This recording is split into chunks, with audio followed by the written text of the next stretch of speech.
నిన్నటికి నిన్న భూములు ఇచ్చేది లేదని తిరగబడ్డ లగచర్ల రైతులకు బేడీలు వేసిన కాంగ్రెస్ సర్కార్ నేడు రాజోలి అన్నదాతలకు సంఖ్యలు వేసింది. పోలీసులు రైతన్నలకు బేడీలు వేసి అలంపూర్ కోర్టుకు తీసుకొచ్చారు.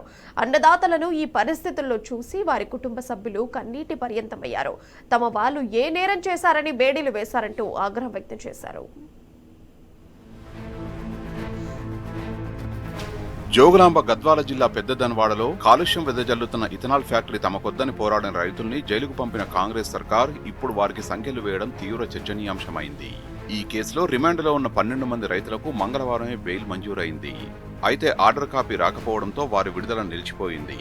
మరోవైపు రిమాండ్ గడువు ముగియడంతో రైతుల్ని బుధవారం మహబూబ్ నగర్ జిల్లా జైలు నుంచి జోగులాంబ గద్వాల జిల్లా ఆలంపూర్ కోర్టుకు తీసుకెళ్లారు. ఈ క్రమంలో వారి చేతులకు సంఖ్యలు వేయడం విమర్శలకు కారణమైంది. రైతులకు బేడీలు వేసి తీసుకెళ్తున్న వీడియోలు వైరల్ అయ్యాయి. ఇది లగచర్ల ఘటనను తలపించిందని, రాజోలి రైతుల విషయంలోనూ రేవంత్ సర్కార్ కక్ష సాధింపు చర్యలకు పాల్పడుతుందన్న విమర్శలు వెల్లువెత్తాయి.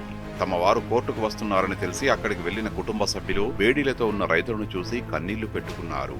పోలీసులు మాత్రం ఉన్నతాధికారుల ఆదేశాల ప్రకారమే నడుచుకున్నామని చెబుతున్నారు.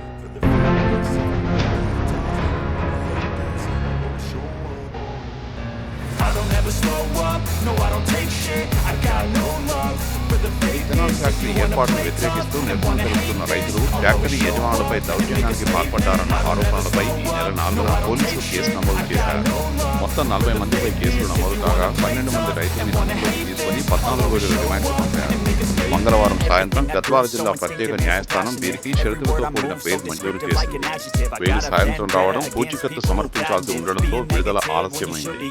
ఈలోపు రిమాండ్ గడువు కూడా ముగిసింది. దీంతో వారికి బేడీలు వేసి తీసుకెళ్లి అలంపూర్ జూనియర్ సివిల్ జడ్జి ఎదుట ప్రవేశపెట్టడం సంచలనమైంది.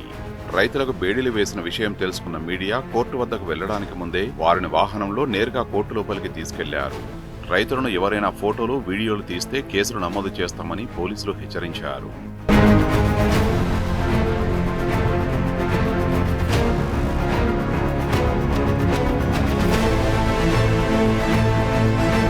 మరోవైపు ఇథనాల్ ఫ్యాక్టరీపై నిజ నిర్ధారణ చేపట్టడానికి వెళ్తున్న పౌర హక్కుల సంఘం రాష్ట్ర నేతలను ఎర్రవల్లి చౌరస్తాలో పోలీసులు అదుపులోకి తీసుకున్నారు.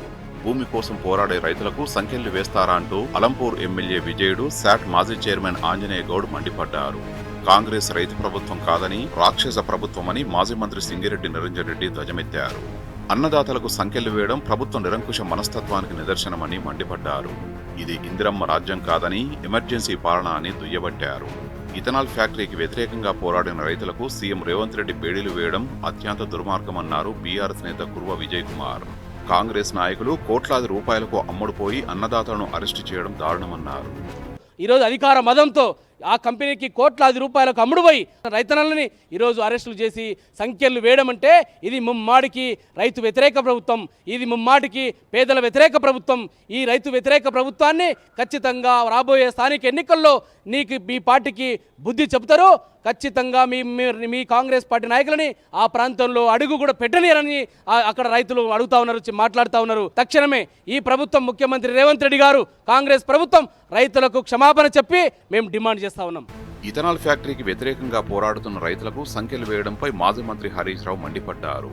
లగచెర్ల నుంచి రాజోలి దాకా రైతుల చేతులకు సంఖ్యల్లో పౌర హక్కుల నేతలపై నిర్బంధాలు. ఇవేనా రేవంత్ రెడ్డి నువ్వు చెప్పిన ఇందిరమ్మ రాజ్యం ఆనవాళ్లు అంటూ ప్రశ్నించారు. రైతులకు పోలీసులు బేడీలు వేయడం దుర్మార్గమని బీఆర్ఎస్ వర్కింగ్ ప్రెసిడెంట్ కేటీఆర్ తీవ్ర ఆగ్రహం వ్యక్తం చేశారు. గతంలో లగచెర్ల రైతులపైన ఇదే విధంగా రేవంత్ రెడ్డి అమానుషంగా ప్రవర్తించారని మండిపడ్డారు. గుండెపోటుతో పడిపోయిన వ్యక్తికి కూడా కనికరం లేకుండా బేడీలు వేయించారని, ఆ ఘటన కాంగ్రెస్ ప్రభుత్వ చరిత్రలో మచ్చగా నిలుస్తుందని పేర్కొన్నారు. మహబూబ్ నగర్ జైలు నుంచి విడుదలైన రైతులను మాజీ మంత్రి శ్రీనివాస్ గౌడ్ పరామర్శించారు. ప్రభుత్వంపై పోరాటంలో కలిసి నడుస్తామని భరోసా ఇచ్చారు. రైతులను దొంగల్లా చూస్తూ బేడీలు వేయడం బాధాకరమని శ్రీనివాస్ గౌడ్ ఆగ్రహం వ్యక్తం చేశారు. రైతులకు బేడీలు వేయడం దొంగల మాదిరిగా, బందిపోట్ల మాదిరిగా వాళ్ళని చిత్రీకరించి భయభ్రాంతులకు గురిచేసి బేడీలు వేసి తీసుకుపోవడం అనేది ఇది ఎక్కడిది న్యాయమో మాకు అర్థం కావట్లేదు. ఇంత అన్యాయం ఎక్కడ కూడా ఉండదు. మరి ముఖ్యంగా జైలర్ ఆయన డ్యూటీలో ఉంటే, డ్యూటీలో ఉన్న జైలర్ నార్కల్లో డ్యూటీలో ఉన్నటువంటి జైలర్ పేరు ఊరులో అయినంత మాత్రాన జైలర్ పేరు కూడా ఏతురుగా పెట్టిండ్రు. అక్కడ లేకపోయినా ఆయనను ఏతురుగా పెట్టిండ్రు. ఆడ లేని వాళ్ళను ఎట్లయినా ఇచ్చిండ్రు. దొరికిన వాళ్ళను చిన్న చిన్న పిల్లలు సీఎంల కాడ కొంచెం పట్టుకొచ్చి పోలీస్ స్టేషన్లో పెట్టి కేసు పెట్టి జైలుకు పంపించారు. ఇలా జైలు నుంచి కోర్టు పోతే బేడీలు వేసి దొంగల మాదిరిగా బందిపోటు మాదిరిగా భయపెట్టించింది. తెలంగాణ గడ్డ అన్యాయాన్ని ఎదిరిస్తుంది, అణచివేతలకు ఎప్పుడు కూడా భయపడదు. రైతులకు బేడీలు వేయడం పట్ల సర్వత్రా విమర్శలు వ్యక్తమవుతున్నాయి. ఇంకా ఎన్ని రోజులు ప్రశ్నించే వారిపై కేసులు పెడుతూ జైళ్లకు పంపుతారని ప్రజలు నిలదీస్తున్నారు. ప్రతిపక్ష నాయకులు ప్రజలు ఒక్కటై ప్రభుత్వంపై తిరగబడే రోజులు దగ్గరలోనే ఉన్నాయని హెచ్చరిస్తున్నారు.